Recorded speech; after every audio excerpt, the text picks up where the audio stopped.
I'm Jen Burson, founder and president of Generation PR and the creator of the Powerhouse Pros community, the Pitching Powerhouse podcast. Welcome to this chat about burnout. Let's talk about burnout. I know we've all felt burnout, but how are you feeling right now? How are you feeling right out now?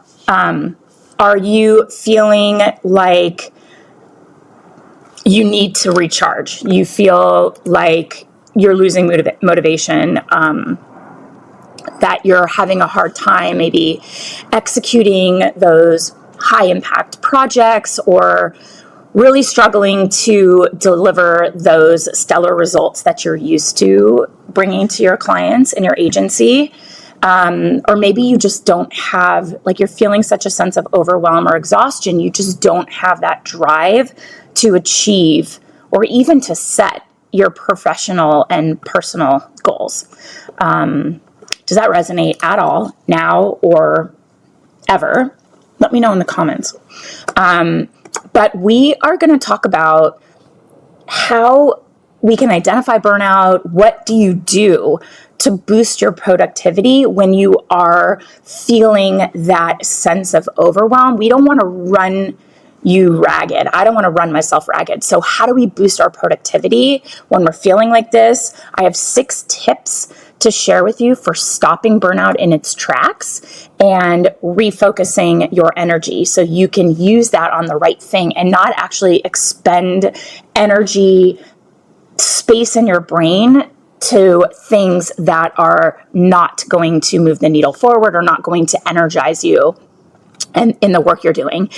And then we're going to talk about building a healthy routine and why that is actually the best defense against burnout. So I know right now, I've heard it a lot in our audience, we have so many members that are feeling at least some kind of burnout. It might be creeping up on you. Maybe you just got out of a rough burnout period and you're sort of moving forward, but you're feeling a little bit like, okay, where do you generate that energy? Because we don't, we create energy like a power plant, right? So you can use some of these strategies I'm going to share with you to generate your own energy, to create. You don't kind of wait until you have energy, you make it, you have to create it. So we are going to talk about how you do that if you're feeling really overwhelmed, and whatever that feeling is, burnout, overwhelm, exhaustion, even that feeling of confusion, like, what am I supposed to be focusing on? It's really important to unplug, take control, get some perspective, and take that burnout and just put it in the backseat again. And we know the reason this is so important is that when you are in that phase, you are not an effective agency owner. You're not effective as a leader to your team. It's harder to execute those high impact projects or to deliver the results that your clients are looking for. Or even what's so important to me is just finding joy in the work you're doing every day. That to me is the most important thing, is just finding that joy and satisfaction and appreciation for the career path that you've chosen. And if you're in our community, the fact that you're likely building your own business and working for yourself. So a lack of motivation that comes with burnout will end up throwing a major wrench into the growth trajectory of your business. And we don't want that to happen. I want you to feel energized because you are creating the energy you need to run your business. I want you to be motivated to love the work you're doing and to identify and nip this in the bud before it becomes a big problem. So the 6 of my best strategies for kind of fending off that entrepreneurial burnout and recharging yourself. We're going to dive into these. I love my little lists, and we'll talk about the 6, and then I'd love to hear from you if one of them resonates on with something you're doing that's really working, or something that sounds like you would want to try it. Let me know in the comments, because that really helps me understand where you are and what you think is going to have an impact for your business. The first thing is focus on deep work instead of little short tasks. So I know that, and look, I've got my list. Knocking out a ton of little small tasks throughout the day, it might feel productive, but it's just burning you out and depleting your energy for the more important projects, the bigger, more important use of your bandwidth. Things like responding to emails right when you get them, pausing the deep work that you're doing for little short client calls, or even changing your music, something that you're like really in the groove.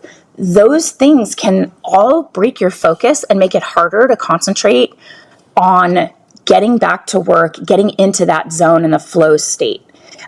You're responding to an email that comes in because, a client needs you right away, or your team member slacks you and you get that little alert and you kind of shift your focus and then you have to get back to it. That's called context switching.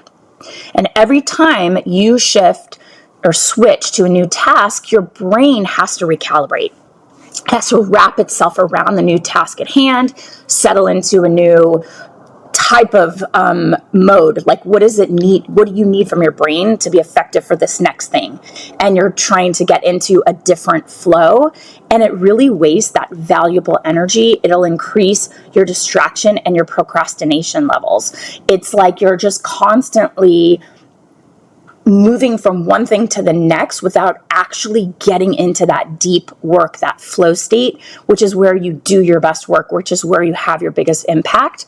And I love this deep work concept, because when we are reactive, when we are constantly checking email because we think, well, we're a service-based business, clients need something, I have to get back to them right away, or they're going to think I'm not responsive and I want to be the most responsive that I could possibly be, you're never getting into that deep work. That context shifting is a really wasteful use of your valuable energy. It'll increase your distractions and it'll elevate those procrastination levels. So instead of putting a ton of small tasks on your to-do list, focus on deep work that's going to require uninterrupted time. And if you feel the most energized in the morning, which is where I have my best creativity after I've walked the dog and I've had a little coffee, I'm drinking my iced latte now. Figure out where your energy is at its peak. And do not spend that best focused version of yourself on email. Email is like just a low output, low yield effort, and it's not going to move the needle, right? It's not business development unless you're actually crafting outreach. When I say email, I mean like you're replying to people that are just asking you questions. You're triaging email that comes in. So you need to block out that time to focus on high impact projects that will actually move the needle. Business development, following up on open leads, creating strategies, finishing proposals and sending them off to the client. Things like that will really benefit from that focused attention you have. And you want to eliminate interruptions as much as possible and put your deep work time into your calendar. One of my mentors, Amy Porterfield, calls it tiger time. It's when she is super focused and it's in her calendar so her team can see that she's not available. There's no team meetings, there's no client meetings, there's no interrupting during that time. Block out in your calendar.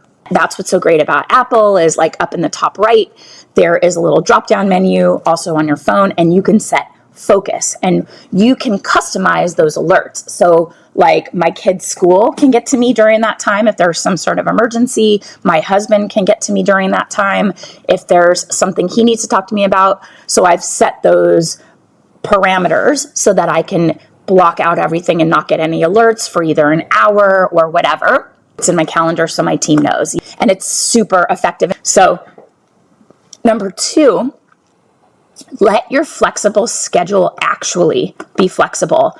This is what I feel one of the biggest benefits of being an agency owner, being self-employed, running your own show. is the ability to make your own schedule and set your days up in a way that will work for you. But you need to fully step away from your computer to get those benefits. So if you can't fend off burnout or recover from exhaustion because you're constantly tied to your desk, tied to your phone, mentally checked in to other things, even when you're physically elsewhere, right?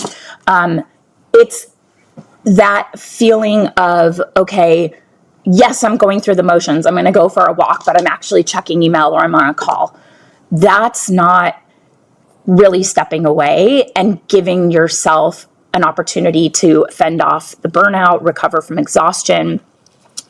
If that thought of spontaneously stepping out for even a few minutes causes you anxiety, raise your hand. I've been there, no longer, but I would say you're probably on the path to burnout. It's that feeling of like, I can't not be here because I have to constantly be checked in. My husband and I, a couple years back, went to Mexico. We went to Puerto Vallarta. We rented a big house with a bunch of other couples. Makes it super affordable, by the way. These are like gorgeous, stunning houses, and there's a chef, and they come with the house, and you just tell them what you like, and they'll go to Costco, and you just reimburse for the food. It's like super reasonable, especially when you go with a lot of families. We're talking like $200 a night all in for each couple, which is amazing for the level of accommodations and luxury. You're just like, oh my God, my chef just made me a frozen margarita and delivered it to the pool. And my husband and I looked at each other and I said, you want to know something really crappy? We were like in the infinity pool overlooking the ocean at this beautiful house, probably day 3 of a 5-day trip. I said, do you want to hear something really crappy? I cannot relax. I just cannot relax. And he said, I know, I can't either.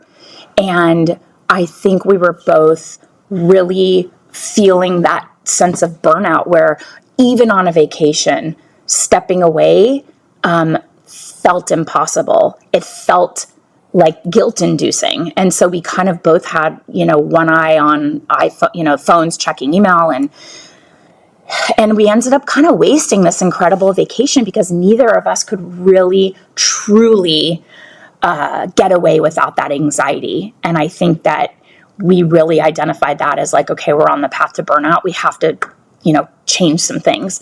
I want you to really take advantage of the flexibility that comes with being your own boss and being your own business owner.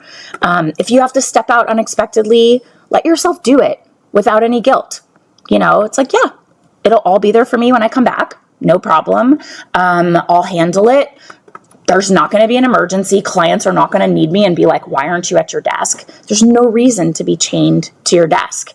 And also, I think post-COVID, clients, companies are all realizing that people can be incredibly effective at what they do wherever they are. You have an internet connection, you can work from wherever. And I've been working from home for 18 years, but most people have enjoyed working from home at some level in the last 3 years, and you can be very effective no matter where you are. So you shouldn't feel guilty for stepping away. And you can also, and I hope that you schedule time off into your calendar so that you can make that mindset shift a little easier. So maybe you plan for a weekly lunch date with a friend, or with your partner, with your mom or your loved one, and you choose your favorite spot downtown, even if it's not super close to where you're working. Where you can say, like, I've really wanted to go there, and I can take that time and go zip out and stay connected to the people that matter most to me and try a restaurant I've been dying to try, even if it's not just right down the street so you can pop right back in.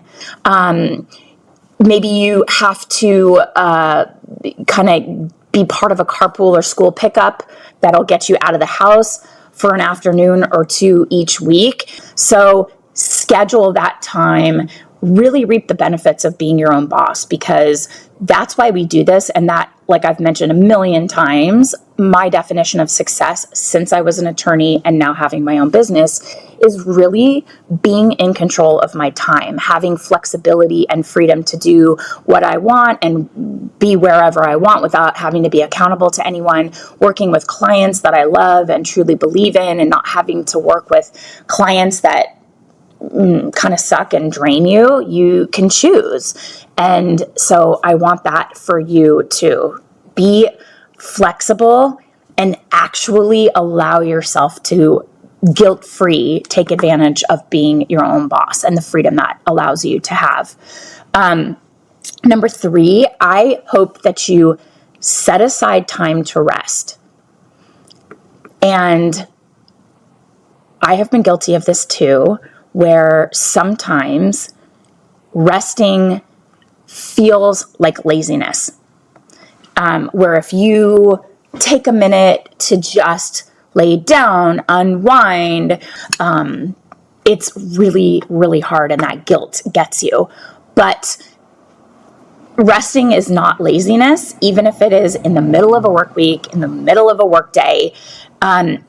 If you're feeling like you need to take a little break, then you need to rest. And this is how you can also effectively fend off this entrepreneur burnout that we feel. Weekends and nights are made for resting, recharging, but maybe you take a longer lunch break, or you do a mid-morning pause after you finish a big project.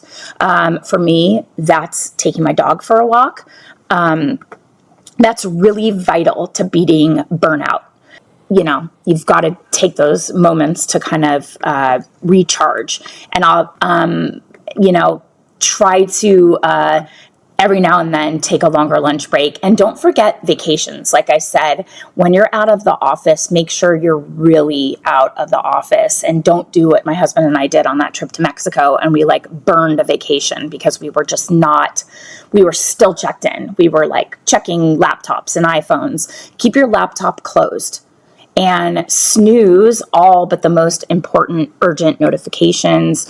Make sure your clients know that you're going away and what the plan is, so that they feel supported. They're not going to be like, you don't get to take a vacation because you're on retainer. They'll go, cool, okay, I'll see you when you get back, and we'll talk to so-and-so in your place. Or you've planned, even if you're a one-woman show, you have planned for being out.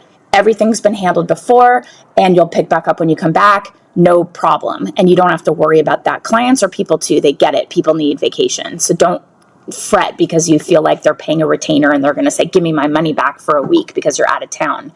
Never happened. Never happened to me in 18 years. You want to be intentional with your weekly rest time. And that means you are not sitting there laying in bed, scrolling social media, looking at TikTok, shopping online with apps, tapping things on your phone. That is not the mental break that your brain actually needs. You want to go for those really energizing, but still calming. It's like creating the right energy, not overstimulation because of social media, putting a bunch of stuff in your face. I don't know about you, but at this point on Instagram, I'm following so many marketers, and my whole feed is buy this. Here's how you create all this content using AI. Generate 3 months worth of content in 1 minute, using AI. And I'm like, I need to be doing, it's it just shows me all the things that other people are doing. And I feel like, oh my God, I'm not doing enough. We're all doing enough. Okay. These are other people that are trying to, and I put out content too, and just so you guys know, I'm not the one creating our content. I have a team that it's not me. It's we have people. So if you think, oh my God, I have to do this all by myself because all these other marketers are out there just generating all this content and showing me all the things I'm not doing, just know there is so much going on behind the scenes that it's not one person getting all of this accomplished. So go for those energizing, but still calming, refreshing your energy. Those activities walking around your neighborhood, walking with your dog, maybe doing 10, 15 minutes of yoga. a couple yoga flows, sun salutations, stretches, maybe explore the local park, or if you love animals, like go to the zoo. You can also bring a friend or a family member, your pet, not to the zoo, but on a walk around the neighborhood.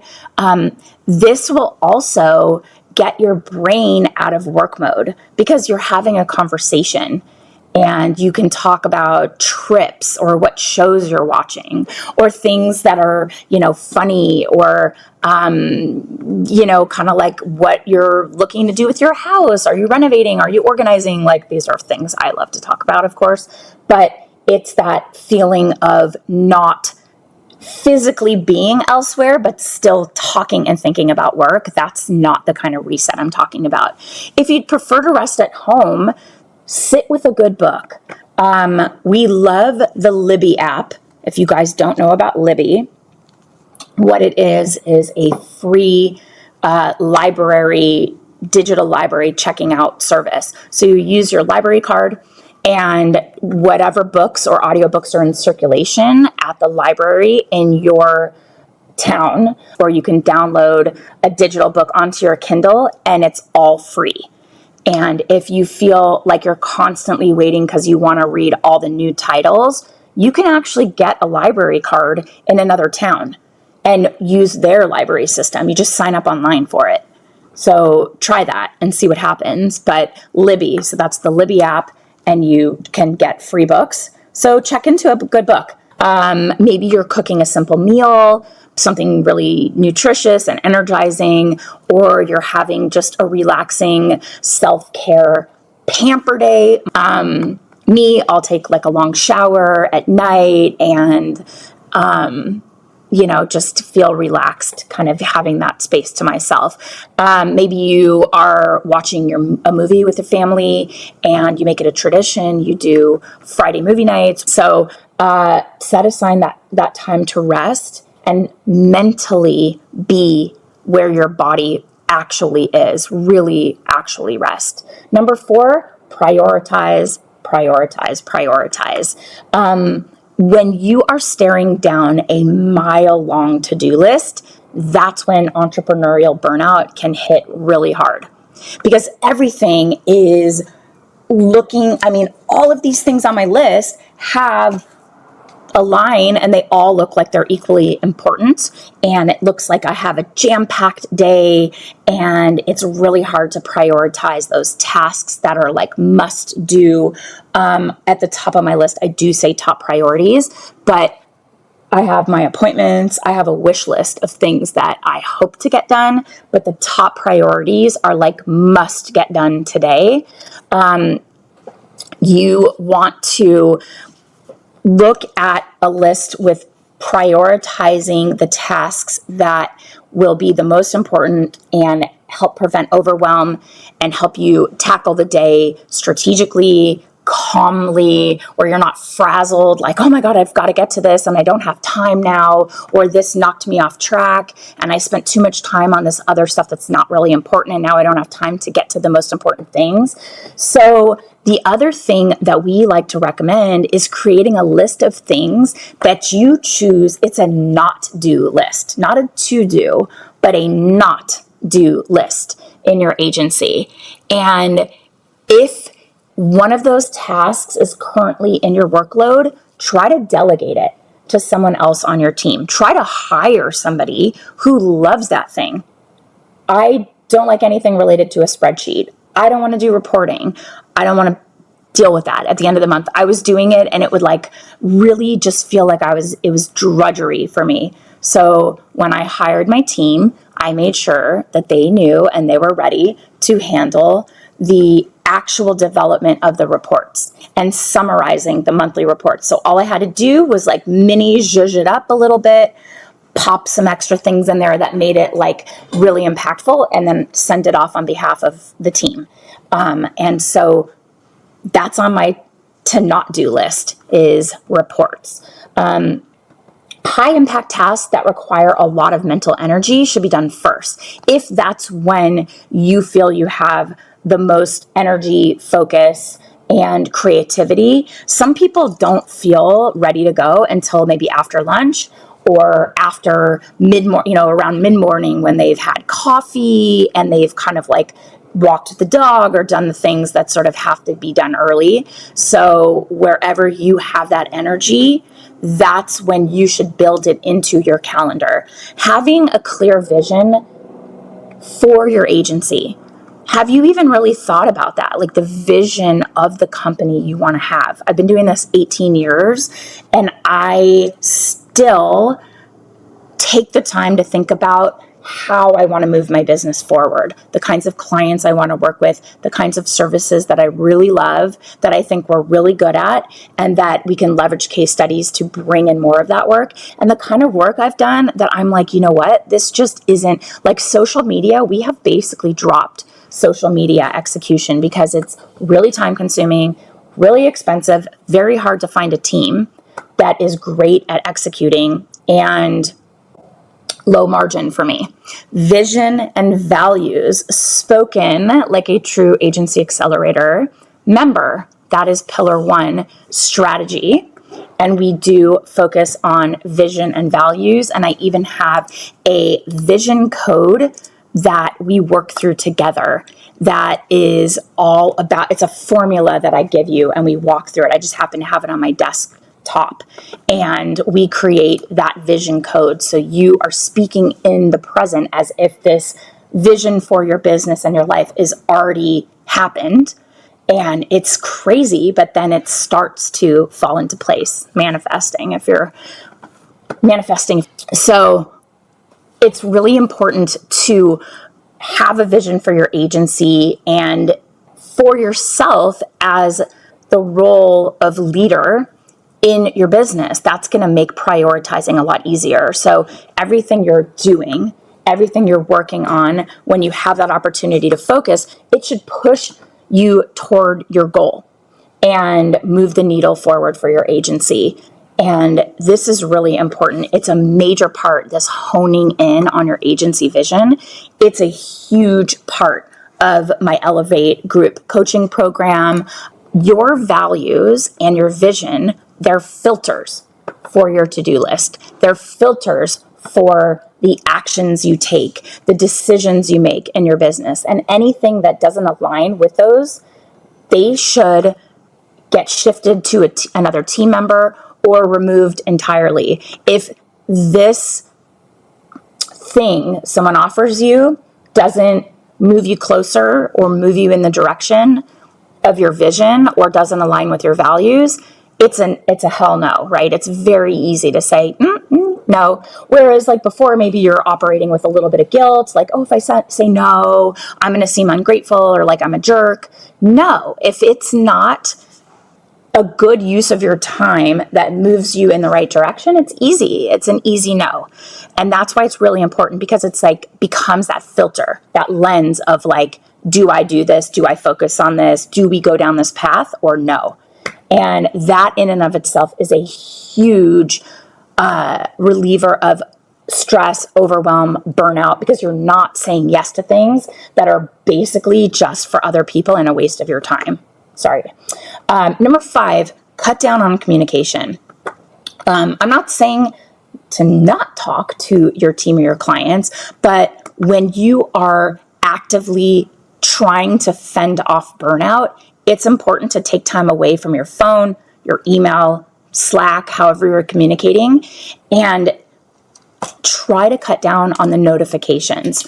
Don't give people access to your attention span. You want to minimize alerts as much as possible. Every notification is pulling you and your attention away from what you're working on, and it'll snap your brain out of that focus mode. The more notifications you get, the harder it is to ignore them and to keep working. And when you finally do check your phone or your email, it's really easy to get distracted, to get sucked into it. Let time go by as you read your messages. The next thing you know, somebody sends you a link to something, you click it, and now you're like in a link clicking rabbit hole, just trying to, get through those alerts that you have piled up on your phone. So I want you to combat this by strategically snoozing notifications, putting your phone on silent throughout the day. You just switch it off. My phone is always on silent. Always. Let me see. My phone never makes any noise. My phone barely rings, so I don't want noise. So I turn it on silent. If you are waiting on an important call, obviously don't turn your devices off. I will have it sitting right here, and I can see if like my kid's doctor's calling because we're waiting for some information or waiting for something from the school. But closing out of your email, snoozing those notifications for an hour while you focus on a project, it will do wonders for your concentration. And you have to do that favor for yourself. You have to set aside that dedicated time each day. So you're not doing it throughout the day, all day long, but going through your messages, responding to emails outside of that super focused time, because that should take, a minute or two here, maybe 10 minutes there. Don't give that your most creative, most attentive time of day. You'll be able to focus on communication and strategy, instead of just kind of quickly getting through everything and just kind of, like I said, triage, and you're just like firing off responses. You can put thought into your responses when you really have that dedicated time and you're not trying to just get through email and get back to the thing you really need to do and losing productivity and context shifting. There's some study out there that talks about like the amount of time it takes to go from one thing to another and really get your brain into the flow. And it's a lot longer than you think. This is why they say multitasking doesn't work. I don't know the exact number, but let's say people think it's like 30 seconds. It's like 7 minutes, something like that. So think of all of that time you're wasting going from one thing to the next.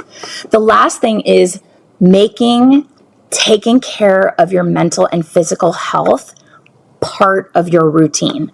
Not an afterthought, not a nice to have, not something you do when it's absolutely necessary, but exercise, eating healthy, having mindfulness practices, gratitude journal, deep breathing, just resetting your energy. All of those practices will go a long way in fighting off burnout and making them a priority. It can be difficult when you're edging towards burnout. So you have to start making them part of your daily rituals, like a habit. Like we brush our teeth every day. That's a habit. You brush your teeth twice a day. That is a habit. So how can you start to incorporate these other things like mindfulness or exercise or eating well, having healthy food in the house? How can you make them part of your everyday habits? Maybe you start the morning with a guided meditation. You could still be laying in bed, just sit up, and we listen to Peloton. They have a whole meditation side of their practice. You don't even have to have a bike or a tread or anything. You can sign up for the Peloton app. There's tons of free guided meditations on YouTube. You can get the Headspace app, the Calm app, and make it super easy and set a little alert and start your morning with a guided meditation, even before picking up your phone to check email. Don't let other people's priorities in your inbox set your priorities and your stress level for the day. Start your day focusing on mindfulness. Maybe you're journaling. You have a journal, a gratitude journal next to the bed, and you will kick off your day kind of sitting up in bed, grab your journal and your pen, and that will help ground you for the day ahead. The best exercise for you is the one you will actually do. Okay? If you like spin class, but you don't find the time to go because you've got to get the shoes and the clothes and drive to the spin class, and you have to pre-check in and get a bike, and that's stressful. I don't know. Even if you like it and you're not doing it, that's not the best exercise for you. I have realized the best exercise for me is walking the dog. I live in a hilly neighborhood. I will do a brisk walk. And while I still have my exercise clothes on before I take my shower, I get on my little under the desk treadmill, under $200 on Amazon, easily pull it. I have a little standing desk thing. Like, I'm going to raise you up. See? Just know that the best exercise is the one that you will actually do. So plan out, when are you going to go on your long walk around the neighborhood? Are you going to take a fitness class? And if you do, get a friend to do it with you, so that instead of saying like, oh, I don't feel like it, you are actually accountable to someone. You've committed to them. Like, I'm going to see you tomorrow at, F45 or whatever class you're going to do together. Maybe you run around the park with your kids. That's exhausting when you have little kids and they're all over and they're scattered in 2 directions and you're moving around constantly. If you're at the park for an hour with your little kids, you will get in a lot of movement, and it's great for having fresh air and being outside. Very energizing. Also, commit to cooking nutritious meals a few nights a week, so you're not eating out or ordering Postmates. That's also a great way to decompress. People find chopping very relaxing, or cooking, stirring sauces. I used to drink a glass of wine when I would cook. I do not enjoy drinking at all. Like, I don't feel good anymore. It's just getting older. So I don't, and it's sad because it's like kind of a nice thing to do, but so I'm not doing that because it made me feel worse. But I still like putting on music and cooking and being in my kitchen. Sometimes I'll listen to a podcast, but that could also mean spending time with your family, getting them involved in the process, but you're also decompressing and fueling your body. So instead of looking at it like a mundane activity, like, oh, I have to cook, look at it like a release, a creative thing you're doing with your hands. You're putting in love and effort and doing something pretty repetitive that also happens to be very calming. And the end result is you get to eat this delicious meal that you've created. You can also batch, cook and do freezer meals, or, chop everything up on Sunday and have little containers ready to go. So it cuts down time during the week. But having a nutritious meal is another way to fight burnout, because at least you are energizing your body. You are feeding your body with good, energizing, nutrient-rich foods that are not from a restaurant that you have no idea what went into it. Salt and butter and sugar and all the things that are going to make you feel really drained. One of the biggest parts of entrepreneurial burnout is feeling defeated or hopeless at the office. That's a terrible feeling really defeated or feeling hopeless or aimless. And one of the ways I want you to help prevent these feelings, or if you see them taking over, to sort of nip them in the bud, is really celebrate every day what you've accomplished. The little stuff, just the little stuff, even like little basic stuff, what you've accomplished. I have in the Notes app, you can create a note. It's actually really cool because it syncs all your devices, and you can add somebody to it. So I've created notes for me and a note for my husband on our accomplishments, and we have them shared. And if he tells me something, like he yesterday booked a speaker gig, so I go in his little notes app because I don't want him to forget all the things that he's accomplishing, because maybe he's in between deals and he's feeling really defeated because he's like, I'm really like trying hard to get a deal right now. I'll add it to his notes app and he gets a little alert. Oh yeah. And anytime he's like feeling a little bit defeated or aimless or hopeless, he can open that app and look and see everything he's accomplished already this year. Or, and like when I add stuff to it, he goes, oh yeah, thank you. Like every time, I think he forgets, but I'll do it for myself too. And he'll get a little alert, and then he'll text me back and be like, that's awesome. You just grabbed a new client. Like, I love it. Good job. So keep celebrating those wins, big or small. It could be landing a new client, or as small as even sending a complex email to a client. Like, those emails where they ask a question and you're like, this is going to take some time.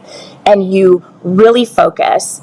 And when we do those, we try to make a template out of it and put it in Agency Accelerator so that we don't have to, our members of our community don't have to wonder, how would I answer this? What would this look like? But and you can do the same in your business. If that comes up again and again, now you have a template, you can customize it for each client, but you've done the hard work. Like maybe it's explaining ROI and PR, and they're like, how do I measure ROI? And you like have a way that you've responded to it. Celebrate that. That's hard. That takes a lot of bandwidth. And that's a mini accomplishment that is worth celebrating. So rather than pushing forward and only looking for those big wins and feeling like I'm not really getting anything done, celebrate those little accomplishments. If you're really struggling with those feelings, call on your community for support.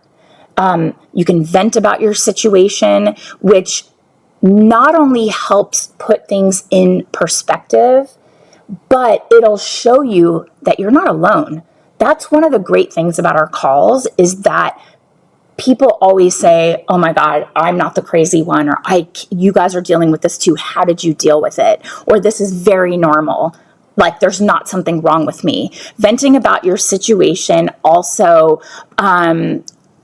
with a group that knows you really well, your friends, your family, your partner, they will remind you how talented you are, how capable you are, all the things you've accomplished.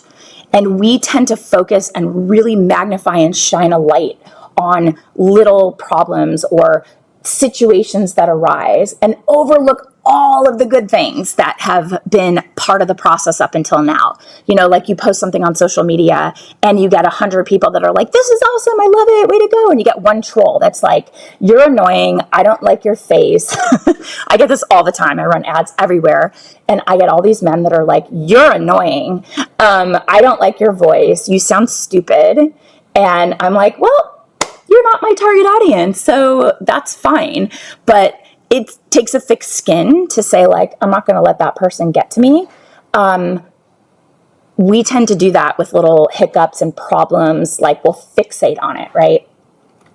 So friends and family, our community will be there to remind you of just how awesome you are and all the things you've actually done. And just venting, it's like therapy. It gets it off your chest. And also when you're talking to people that are doing what you're doing, they will say, me too. I've done that too. Or that's happened to me too, and here's how I've dealt with it. Or no, you're not crazy. Or here's a way that I can help you see the finish line and move forward from this.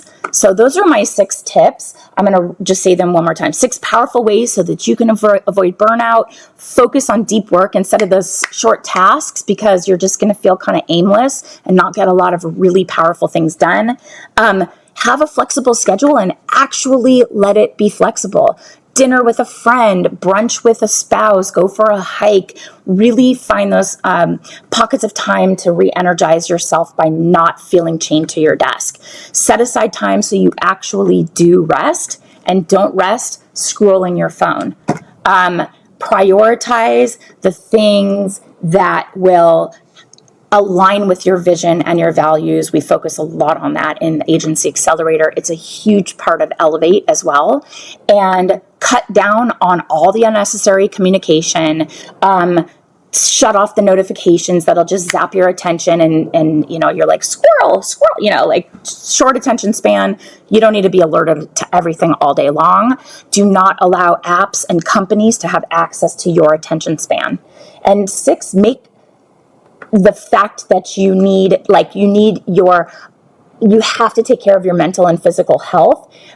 Take that seriously and make it part of your routine so it becomes habitual and it becomes something that you are just doing consistently. Like exercise doesn't have to be a huge put on an outfit, go drive it, half hour to a class, do an hour class and come back.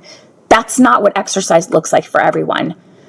Do exercise that's the most important is going to be what you actually do. Even if you do 5 minutes, pick up weights, do a little, something, move your body, do a plank, whatever it is. Just commit to doing something. It doesn't have to be an hour. It doesn't have to look like how other people are exercising.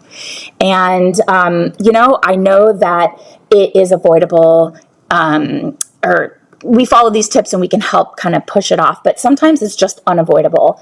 And, leading a business you love, one that really lights you up, that makes you feel energized, that gives you peace of mind and clarity, and you're running your business from a place of inspiration, that is what we offer and we can get you to. Thank you so much for being here. So appreciate your time. And I know burnout is real and we all have felt it at times. And we are here to support you and give you the tools and strategy to help you combat these challenges when you feel them creeping up. So thanks for being here. Have a great rest of your week. Take good care, and I'll see you soon. Mwah. Bye, guys.